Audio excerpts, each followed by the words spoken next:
Hello, today we'll be talking about Book 4 of Augustine's Confessions. Let's begin with prayer. In the name of the Father, and of the Son, and of the Holy Spirit. Amen. O Lord our God, grant us to trust in your overshadowing wings. Protect us beneath them and bear us up. You will carry us as little children, and even to our gray-headed age you will carry us still. When you are our strong security, that is strength indeed.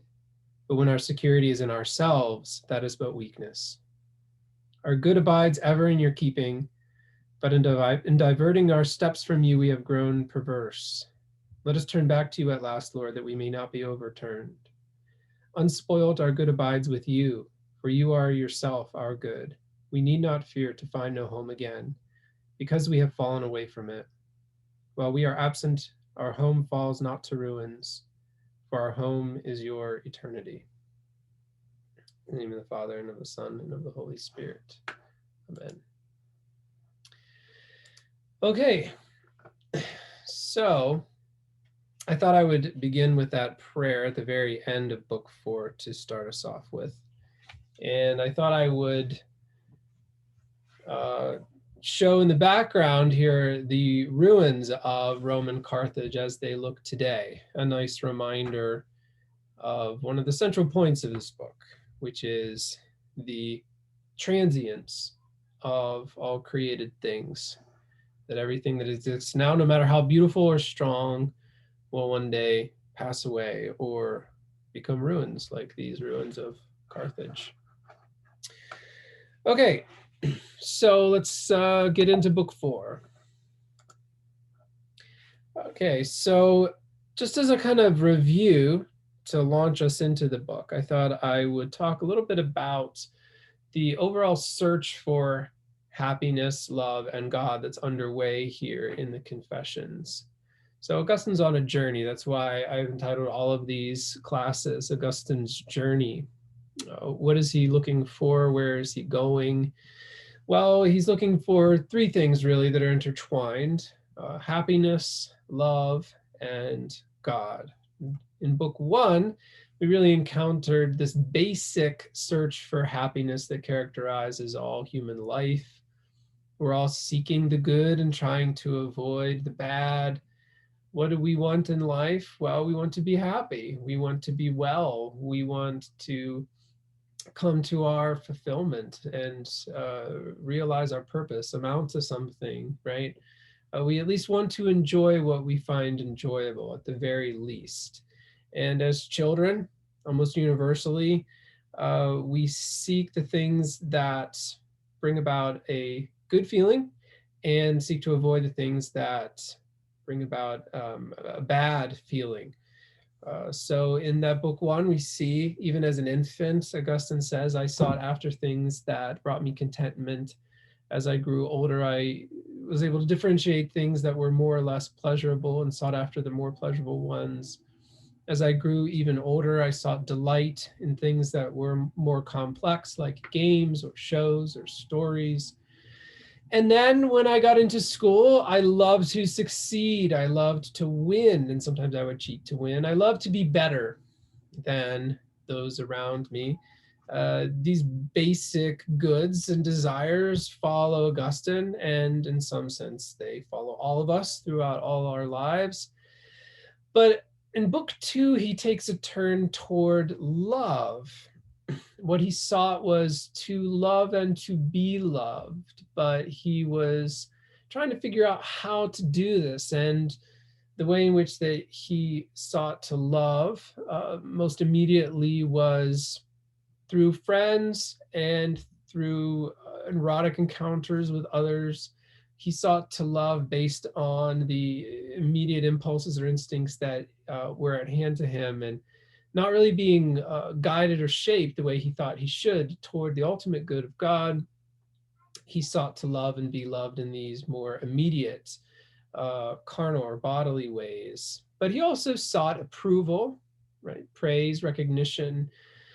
He wanted to have a good reputation for himself, so he was ambitious, but he also wanted to be accepted. He wanted to be popular. He wanted to have a high social standing.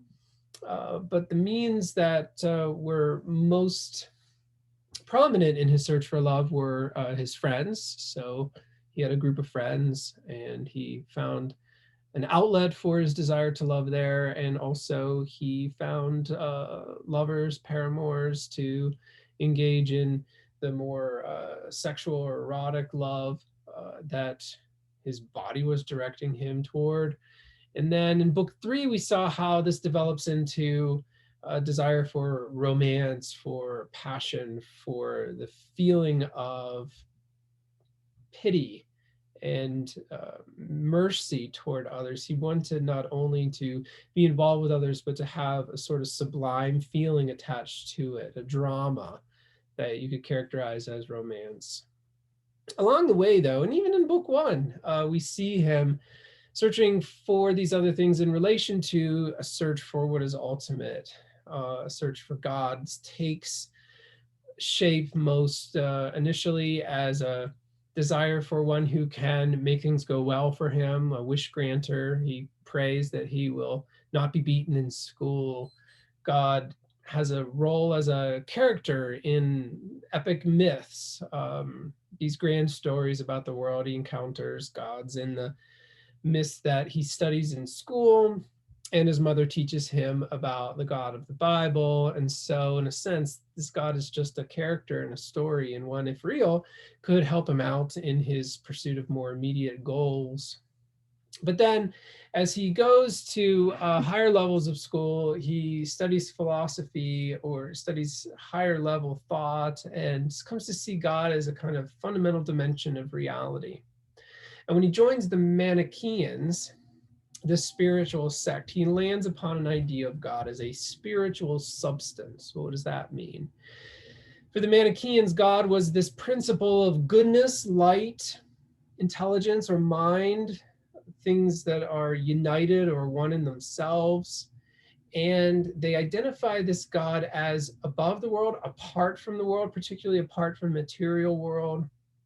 In the world as we know it, things are fundamentally evil, dark.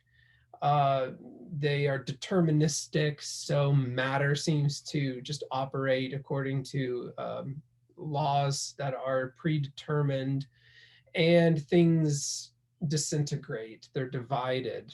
They eventually come to nothing. So the principle of good, light, mind or intelligence, and unity exists in this eternal struggle or opposition to the principle of evil, the principle of darkness, matter, and division. And it's what's usually called a dualistic worldview, where you divide up the world into dark, light, good, evil. Um, and the way the Manichaeans drew that line, the boundary was basically between things that were intellectual, mental, and things that were physical, material. So they had the world neatly divided, but they thought of good as a kind of quasi physical thing, substance that was mixed in with evil. And in the human person, this plays out to be a division between the mind and the body. Mind is good, body is bad. So this is where Augustine is at in this fourth chapter. Augustine the Manichae, his view of God is very dualistic, and he thinks of God almost in terms of some sort of substance infused throughout the world and infused in the human person, particularly located in the mind or the seat of intelligence or reason. Along the way, there are these relationships that have a great impact on Augustine, particularly the relationship to the authorities in his life. So older people, people above him, his parents, teachers, his spiritual gurus in the Manichaean sect, and then these role models that we encounter here in book four. The proconsul who suggests that he abandons astrology, and this famous orator in Rome, Hierius, I think his name is. But he also has peers that greatly influence him, his classmates, his friends, and also his lovers, and particularly the lover that he settles down with in book four here. All right, so book four, what's the setting here? Well, Augustine has a job. He's out in the world. He's made it. He is now a teacher of rhetoric, what we would probably think of today as a professor. And this really serves as the basic setting for book four. So there's It tracks this 9-year period, mainly the end of it. In book 3, he was 19, if you recall.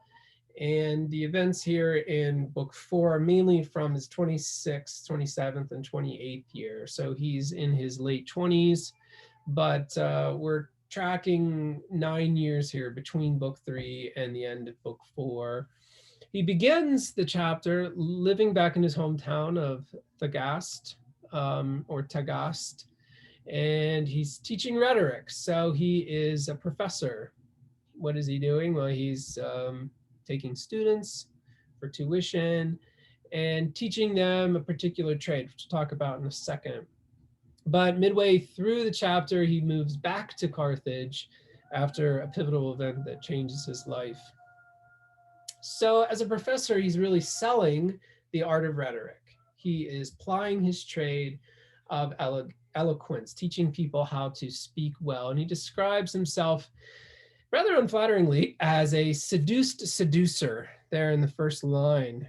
Throughout those 9 years, from my 19th to my 28th year, I and others like me were seduced and seducers, deceived ourselves and deceivers of others amid a welter of desires. So he's enmeshed in falsehood, basically, is what he's saying. He himself was deceived by others, seduced, and then he was leading others into the same direction, both giving them the information to seduce them, giving them falsehood to believe in, but also the ability to justify their false beliefs, and then to go on to seduce or deceive others. He says he was selling talkative skills apt to sway others because greed swayed me, he says. So he had pupils. He preferred to have good pupils, or such as passed for good, and he taught them the tricks of the trade. What were these tricks? Well, how to make a good argument, how to make your case well, how to speak eloquently. And we have some indication here that he was particularly teaching lawyers. How do we know that? Well, he makes a distinction here. He said, I wasn't teaching those who would secure the condemnation of the innocent, so not prosecutors, but defenders, though sometimes such as were calculated to get the guilty acquitted. So he didn't care how they used these skills, if they used them to bring about true justice or to get those who were accused of crimes acquitted, to get them off. But he was teaching them how to do their job well, so as to persuade an audience, whether it was in accord with truth or not. He also mentions that by this time he had settled down with one girl. He said, I lived with a girl not bound to me in marriage. So this was a girl that he met just looking for sexual satisfaction. He said it was a relationship born out of carnal desire, so mainly erotic attraction. And even though it started that way, he said, I settled with her, we were exclusive, living together, and I was sexually faithful to her. Still, though, he wants to make clear that there's a difference here between a marriage and what he was involved in, the relationship of love charged with carnal desire. And how can you tell the difference? He said, well, if a child comes along, is it welcome or unwelcome? He said, if they come along, you can't help but loving them, but we were living with each other with aims that weren't really after family or children. We were in it mainly for mutual satisfaction. We were in this kind of mutual exchange. It was convenient and fitting and pleasurable for both of us to live together. So that's where his love life is at this point. But he was also dabbling in astrology. That's kind of interesting. So he first encounters this sorcerer who says, I'll make some sacrifices to you so that you'll win this poetry competition. And he says, I had nothing to do with this. I abjured him and told him basically to go away. I wouldn't want to win the contest if I wanted that way. And he suggested he thought highly of himself for doing this, but he himself at the same time held beliefs about God that he said were like make-believe. It was not out of reverence that I rejected this evil thing. I had not yet learned to love you. All I learned was to think about brilliant material objects. sighs for make-believe gods, wantonly forsaking you, trusting in illusions, feeding the winds. So what he was trusting in was no more reliable than what the sorcerers were trusting in, but he thought that it was. So he thought himself far above the magicians and sorcerers of the day, but he said, I really wasn't that much better than they were. And one indication of this is that he looked to astrologers. He consulted them. They were called mathematicians back then. And the basic idea is the same as astrology today, is that you can explain events, particularly human behavior, by looking at the alignment of the stars. And the problem that he has with this is he says it basically abolishes personal responsibility. It suggests that anything humans do is because the stars were in a certain alignment, and it renders us guiltless. It says the fault lies with the creator and controller of the sky and stars, not with any free decision that we make. And so he was really attracted to this, he says, mainly because it was interesting, complicated, and the people who were advocating it were well respected. So there was some authority attached to astrologers of this day, and he was very much attracted to whatever was popular. He wanted to be associated with the people who had the highest reputation. A proconsul that lived in Tagaste at the time, so like a Roman official who had once been an astrologer and ended up in the field of medicine, encountered Augustine. Augustine used to attend his talks, and he took Augustine aside and said, look, I heard that you were into this astrology stuff. I used to do it for a living. And when I learned enough, I realized it was all bunk. It was all nonsense. It was really just premised upon chance. That's why some of these predictions appeared to be true. And you would do well just to get rid of all these astrology books that you have. And this is backed up by his friend, Nebridius, which incidentally is the first time a friend's name is mentioned in the Confessions. Very interesting. So even his friend ridiculed the whole business of divinization, but he was not able to persuade me to throw the books away because the authority of the writers weighed too heavily with me. So the reputation of these astrologers was too strong. So you see, Augustine has this attachment to whatever is really cool, basically, and respected in his day, and unable to see through it. So there's a little map down there at the bottom left. You can see the tip of the northern coast of Africa, what is today Tunisia.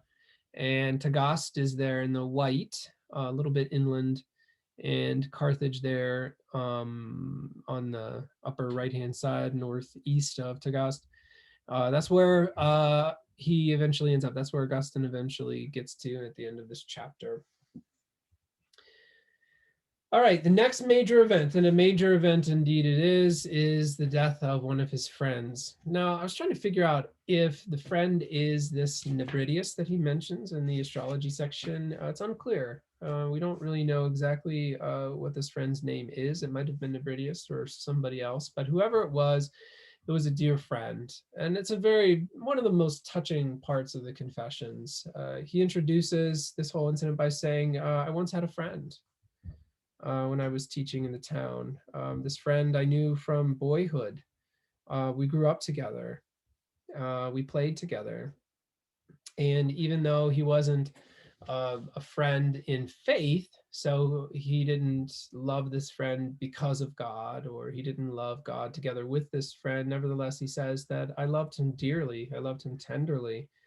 But he does say that I lured him from the true faith. So this was a Christian, or at least someone who grew up with the faith, but it had a relatively lukewarm hold on the faith.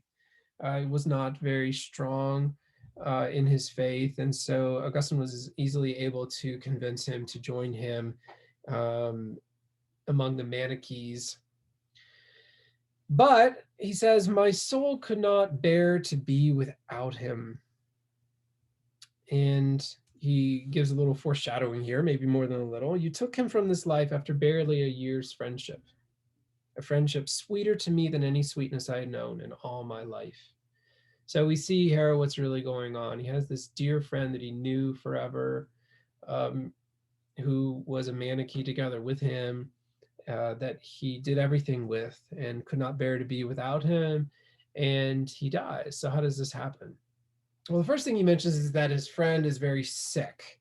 So he has a fever and for a long time lays unconscious, sweating at death's door. And his hope for his recovery dwindled. He was baptized without his knowledge. So his Christian parents went ahead and baptized him. Kind of a throwback maybe a little bit to Augustine's own situation when he was a boy in Book 1. His parents decided not to baptize him. His friend is in a similar state and they do decide to baptize him. Well, he recovers, and when his friend wakes up, Augustine attempts to chaff him, basically to um, get him riled up about the fact that he was baptized, making fun of the baptism, saying, "You'll never believe what they did to you, man. This is just crazy. It's so stupid. They baptized you when you were sleeping. Isn't that ridiculous?" And his friend's reaction really surprises him.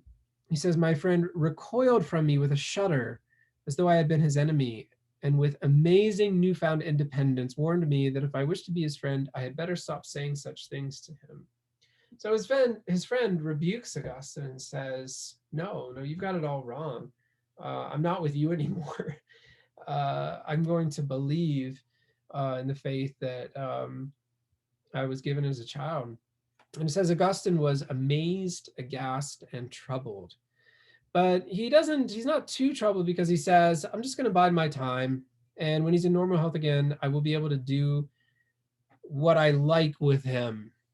And there you get a little glimpse of what their friendship might have been like. I mean, Augustine was a force of nature, brilliant, very independent, intrepid, ambitious, and you get the sense that he's probably the alpha in this relationship to do what he likes with him. It's only a matter of time. So you almost get the sense that this friend is like a little project to him. And maybe he was so dear to Augustine because Augustine saw him as a kind of pet or as a possession or project, rather than as someone who was really on the same level as him. But in any case, a few days later, his friend relapses and dies. And then Augustine is just shattered. His whole world just falls apart. And this section here, so like 59 to 61, some of the most moving passages in ancient literature. He says, "Black grief closed over my heart. Wherever I looked, I saw only death." It's like a whole world dies along with his friend. He says, "My native land was a torment to me. My father's house, unbelievable misery." And then I'll just read this in full because I can't really improve upon it. "Everything I had shared with my friend turned to hideous anguish without him. My eyes sought him everywhere, but he was missing. I hated all things because they held him not." So this is really, I can get into the heart of what people mourn and grieve when one of their loved ones dies. I mean, they're just no longer there. Um, they're absent now. Somebody that whose presence you relied upon, who you took for granted as a part of your world, is no longer there, and you miss them. You can't make sense of the world with that missing piece gone. So weeping, he says, was his only comfort. He looked around and hated everything he saw. No longer could anything be a kind of announcement that his friend was coming. And so he said he'd become a great enigma to himself.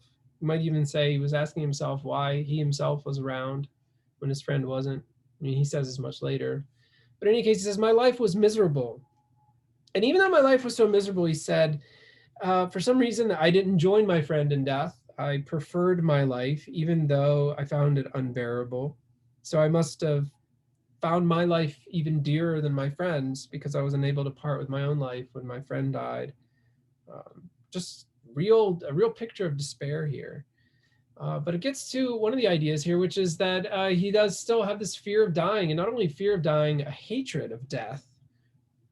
"The more I loved him, the more I hated death, which had taken him from me. I hated it as a hideous enemy and feared it and pictured it as ready to devour all human beings." So you get a sense that he's really encountering death for the first time and what this means. I think all of us in our lives have a moment like this. Maybe you haven't experienced it yet, but I remember when I was a kid, it was with a couple animals. You realize death is real. I once saw my grandfather's dog get run over by a street cleaner, and it was gruesome. Just like sucked it in and spit it out the back. And this was a beloved dog, and my grandfather was visiting, and it was like, what, that can happen to a living thing, and then it's just no longer around anymore. Um, Things get real very quickly. It's one thing to know that death is out there. It's one thing to realize intellectually that you one day will die. It's another thing to encounter it in your own life. So that's what he's doing here, grappling with the death of a friend and what it means for his whole existence. And it's not just the loss of one person, it's really the loss of his whole world, in a sense. The world that he had known up until then is gone, and a part of himself is gone too. He writes in this passage, I was amazed that other mortals went on living when he was dead, whom I had loved as though he would never die. And still more amazed that I could go on living myself when he was dead, I who had been another self to him. Just a moving passage, and it rings true. If you really lose somebody that you love dearly, that's just an integral part of your life, everything else becomes incomprehensible. Like, how could I still be living? How could that guy over there still be going to work? How could everybody be going about their lives the way they used to? Don't they realize that everything is upended, that nothing is the same, that something that was in the world is no longer in the world?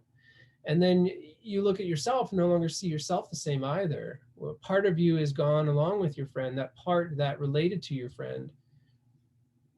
He said, this friend was like half of my soul. We were like one soul in two bodies. And everything else became bitter to me. He says, I was carrying a tattered, bleeding soul that did not want me to carry it. I could find no place to let it down. I shrank from life with loathing because I could not bear to be only half alive. Perhaps I was so afraid of death because I did not want the whole of him to die, whom I had loved so dearly. Now, that passage, I don't know, this time around just really struck me. He was preserving his own life because part of his friend still lived in him. And that part of his friend who still lived in him was the only part that he had left. And better that live on, even though it's half there because his friend is gone, than to have himself die and then the whole friendship is gone. Just very poignant. He saw his own soul as kind of bleeding out. So it's almost like an amputation image here, carrying a tattered, bleeding soul that did not want me to carry it. So what does he do? He says, I told my soul, trust in God, but this was empty. It says a little earlier on, the man it held so dear and lost was more real and more lovable than the fantasy in which it was bidden to trust. So God, he had enough a sense of God's reality that he turned to God, but it was no help at all. Why is that? Why was his friend more real to him than God? Well, he explains a little bit later on why that was the case. It was because his view of God, who he thought God was really just a fantasy of his own imagination, a projection of himself. Um, this being that really existed only in his thoughts, in his mind. And he writes, when I thought about you, God, you did not seem to be anything solid or firm. For what I thought of was not you at all, an empty fantasy, and my own error or my God. Now, there's something understandable about that, right? When somebody who is here in the flesh dies, and then someone says to you, well, turn to God. It's easy to say, well, where is he? I knew where my friend was. I could hug my friend. My friend was solid flesh and blood. I could shake his hand. I could put my hand around his shoulder. I could hear him. But where's God to console me in the way that my real solid existent friend could?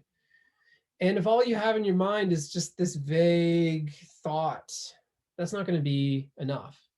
And Augustine's misunderstanding of God shows itself to be empty at this moment. It really does nothing for him.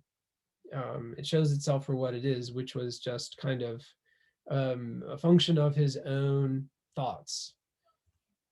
So turning to God really just brought him back to himself, because his God was more or less just a projection of himself. God had this sort of role in his life and in his thought, and that kind of God, which is really internal to one's own self-understanding, is not going to be any sort of consolation, because it can't offer you anything other than yourself that produced it.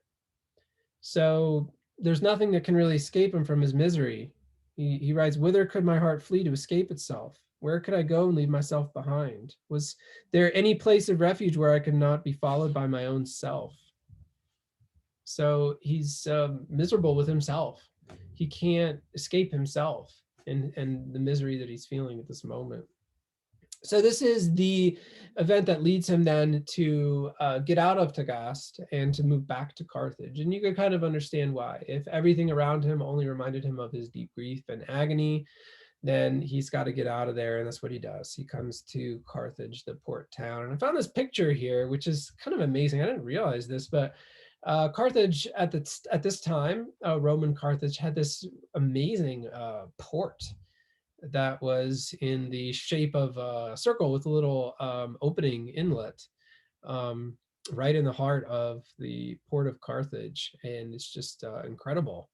The architecture, the city plan of Carthage, just amazing. If you ever are interested in that, you might want to look it up. But this is a reconstruction of what Carthage would have looked like back then. So a big city, right? The big city, at least compared to his hometown. So Augustine is moving on, going back to the place where he more or less went to college, his higher level education. And he finds some consolation in some old friends there, his old diversions, things like going to the shows, and especially meeting with friends and having intellectual discussions with them. But he says this is really just turning from one temporary passing good to another.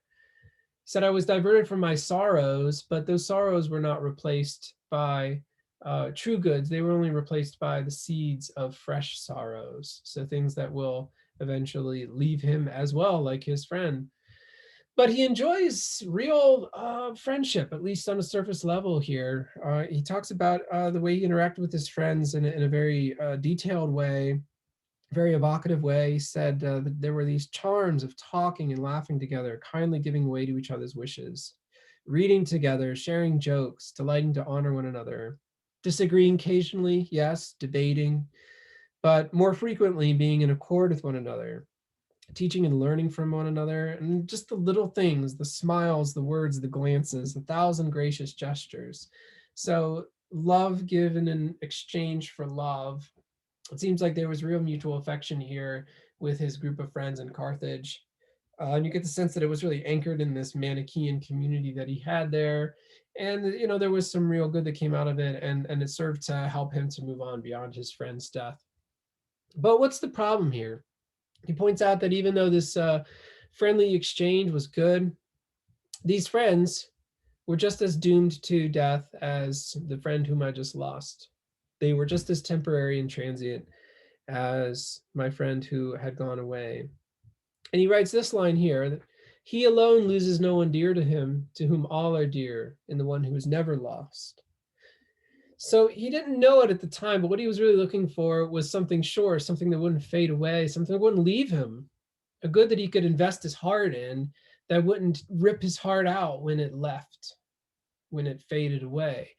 And he hadn't found that yet, and he hadn't found a way to enjoy all the things in the world such that they could be preserved and not torn away. He writes in the next section that wheresoever a human soul turns, it can but cling to what brings sorrow unless it turns to you. Cling though it may to beautiful things outside you and outside itself. So again, really the dialectic is between created things and God, and Augustine is still very much attached to the created things around him. These things are good in themselves, but they all have this thing in common. They all hasten to extinction. There's a very interesting metaphor here. He said, just like one word fades and gives way to another word in order to have a whole sentence that can be understood, so created things, they come and they go, and they add up to something. I mean, the analogy, I think he would take quite literally, that all creation is a kind of speech. And so one part of that speech, that act of communication, has to fade in order another one can arise, so that altogether you have something intelligible. But you can't attach to one word. If you attach to one word and hear only one word in a sentence, you won't understand the whole sentence. So that's the analogy that he uses at this point in the book. And he's really trying to grapple with how we can love all things in God and how that can make a difference. So he writes that created things are beautiful, yes, and it's good to love them, but we must channel the love we feel for them onto their maker, lest the things that please you lead you to displease him. So loving God and putting God first, making your primary object of love or desire that which will always remain, and that which gave rise to all the things around you, in a way ensures that you love in these things what will remain in the one who made them, what is good according to the one who made them. And you bring yourself into alignment with the true value of all things around you. You are seeking, otherwise, you are seeking a happy life in the realm of death, he says.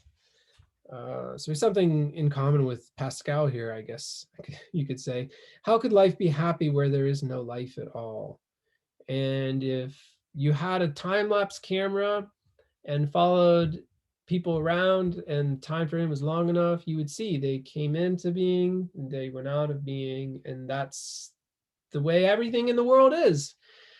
So it's a realm of coming into existence, also a realm of going out of existence. It's a realm of change. It's a realm ultimately of death and extinction. And you can't attach yourself permanently to anything here because nothing here is permanent. But he says that the realm of death has been conquered. So here he injects a little Christian evangelism, you might say, that God became one of us. He who is our very life came down and took our death upon himself. So this realm of death has been conquered. So we have a way of really placing our hope in something eternal that will last forever. All right, then the rest of the book is pretty much just about Augustine's intellectual life, his intellectual development and growth. We see him writing his first book or series of books on beauty.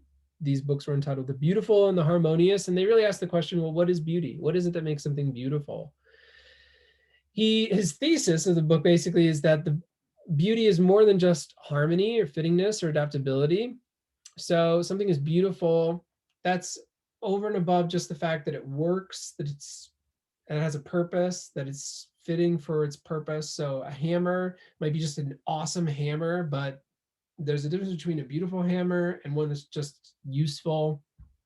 So he's trying to figure out, what is this more that makes something beautiful?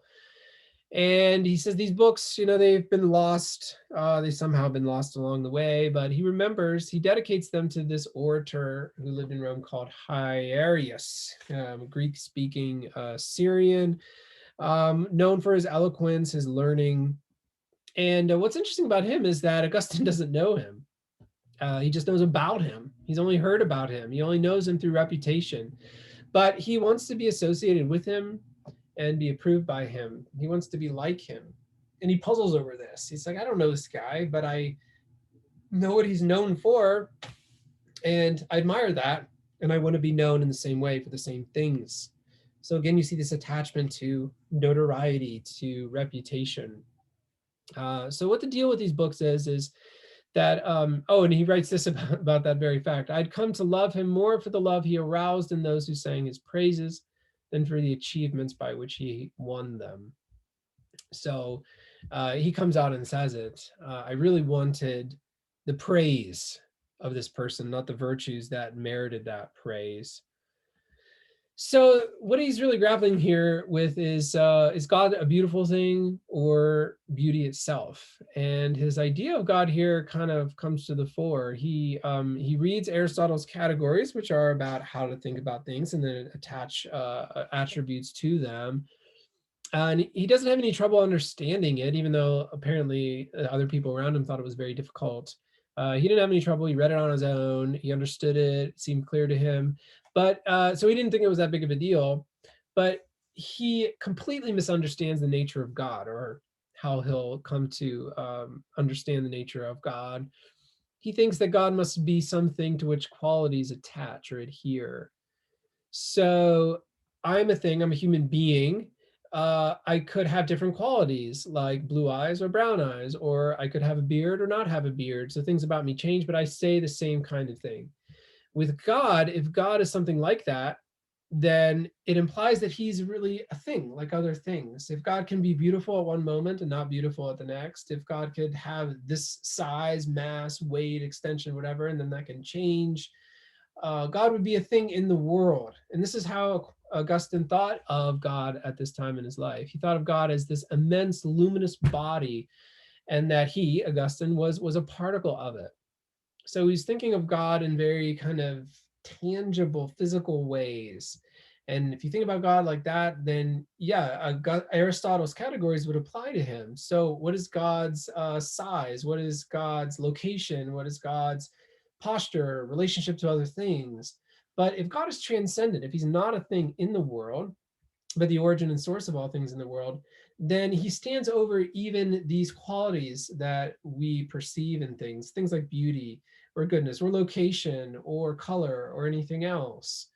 God is not something that can have those qualities or not have them. He's the source of all these qualities. So he's not beautiful, but beauty itself. And Augustine was attached to this idea of God because he said, uh, I saw God in myself. So I identified God really with my mind. And so God was really a part of me, or I was a part of God.